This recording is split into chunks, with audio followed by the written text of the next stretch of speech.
Good evening friends.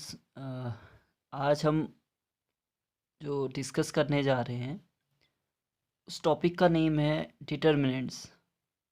Determinants या सारणिक। Determinants को सारणिक भी बोलते हैं।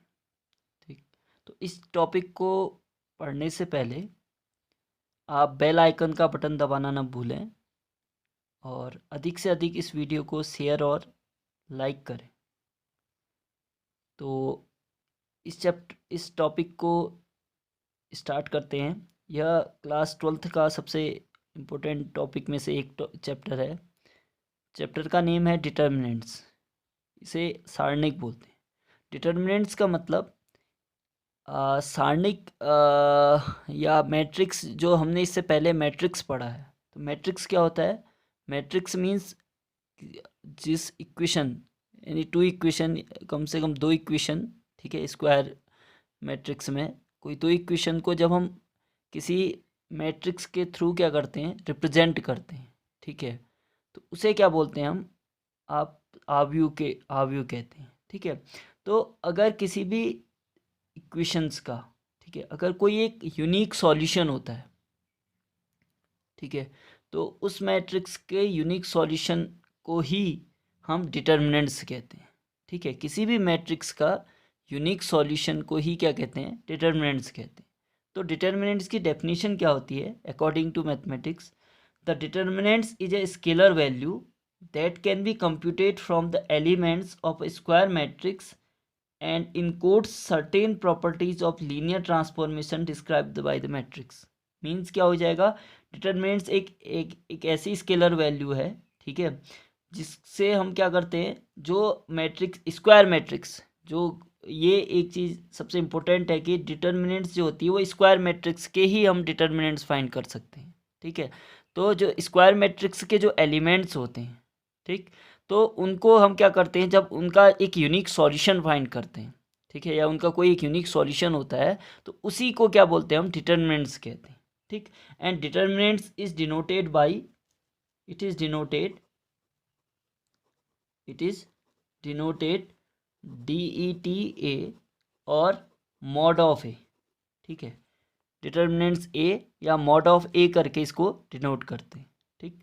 अब सपोज एक एग्जांपल है आपके पास, let A be an square matrix.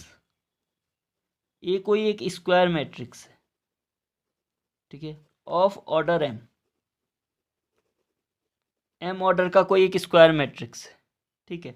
Late suppose A equal to a i j, order is m, ठीक है, एम ऑर्डर का है। M cross m means number of rows and number of columns are equal, ठीक है। Square matrix means वही होता है, number of rows and number of columns are equal. तो ए कोई एक स्क्वायर मैट्रिक्स है जिसका ऑर्डर क्या है? एम है, ठीक है। तो A equal to a i j and m cross m, ठीक है, m cross m is the order, ठीक है। तो इसका जब डिटर्मिनेंट्स फाइंड करते हैं, तो determinants of A equal to, या मॉड ऑफ ए लिख सकते हैं, या मॉड ऑफ ए आई जी कर देते हैं, हो गया mod of A I J. Suppose एक एग्जाम्पल है, आपको बताना है एग्जाम्पल।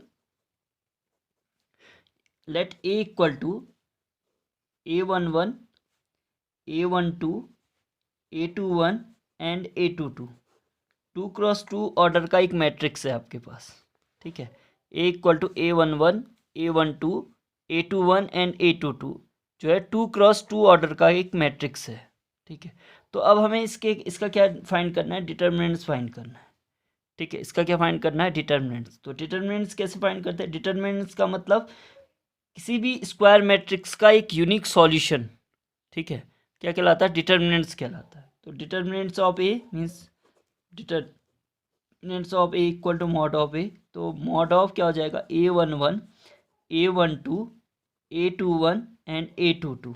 और ये 2x2 ऑर्डर का मैट्रिक्स है। तो इसका जब हम यूनिक सॉल्यूशन फाइंड करते हैं, डिटर्मिनेंट्स करते हैं, तो कैसे सॉल्यूशन होता है इसका? जो फर्स्ट एलिमेंट A11 है, ठीक है, उसका मल्टीप्लिकेशन किसके साथ होता है? A22 के साथ, ठीक है। तो क्या लिख दूंगा? A11 इंटू A22, फिर क्या आता sign? Minus A21 into A12, ठीक है, A21 इंटू A12, ठीक है, ये क्या होता है, 2x2 ऑर्डर के मैट्रिक्स का एक यूनिक सॉल्यूशन है।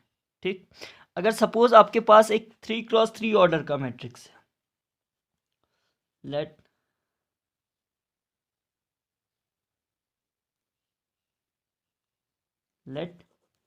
ए equal to A11, A12, A13, A21, A22, A23, A31, A32, A33, ये आपके पास 3x3 ऑर्डर का कोई मैट्रिक्स है।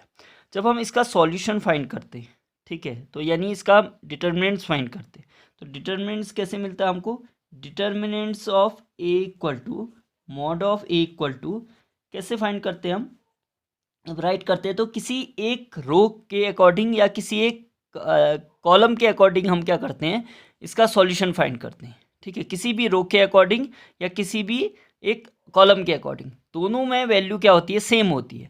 आप किसी एक कॉलम के अकॉर्डिंग भी राइट करेंगे तब भी वैल्यू सेम आएगी, और अगर किसी रो के अकॉर्डिंग भी करेंगे तब भी वैल्यू क्या आएगी, सेम आएगी।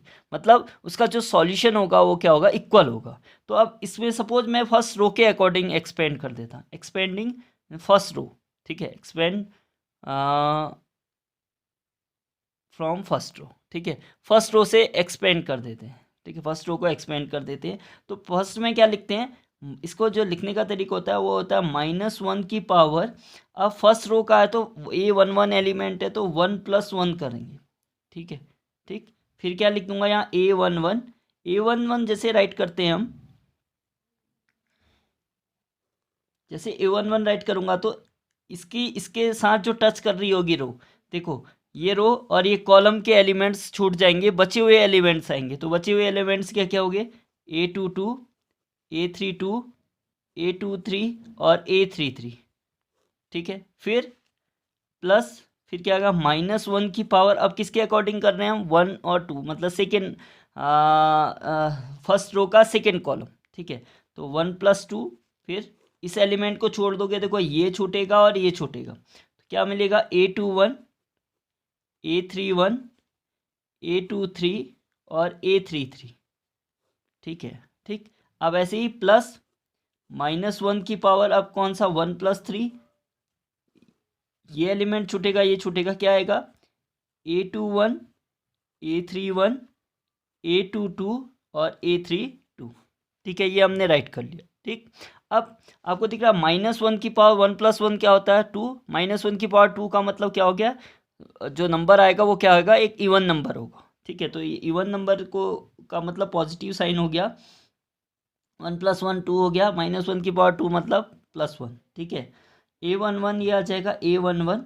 ये सॉल्व कैसे करते हैं अभी बताया था, 2x2 ऑर्डर का जब बनाया था, इसका क्रॉस इससे माइनस इसका क्रॉस इससे, इसमें भी ऐसे करेंगे तो क्या हो जाएगा, इसका क्रॉस इससे और इसका क्रॉस इससे, तो क्या आ जाएगा, A22 into A33 minus A32 into A23, ठीक है, फिर -1 की पावर 1+2 का मतलब माइनस हो गया, यहाँ पर क्या था, A12 के अकॉर्डिंग था, तो A12 इंटू इसका क्रॉस यहाँ हो जाएगा, तो क्या हो जाएगा, A21 into A33 minus A31 into A23, ठीक है, फिर प्लस, अब ये क्या था, यहाँ पर किसके अकॉर्डिंग था, A13 के अकॉर्डिंग, तो A13 इंटू इसका क्रॉस यहाँ, इसका क्रॉस यहाँ, A21 into A32 minus A31 into A22, तो ये हो जाएगा एक 3x3 ऑर्डर का एक्सपेंड।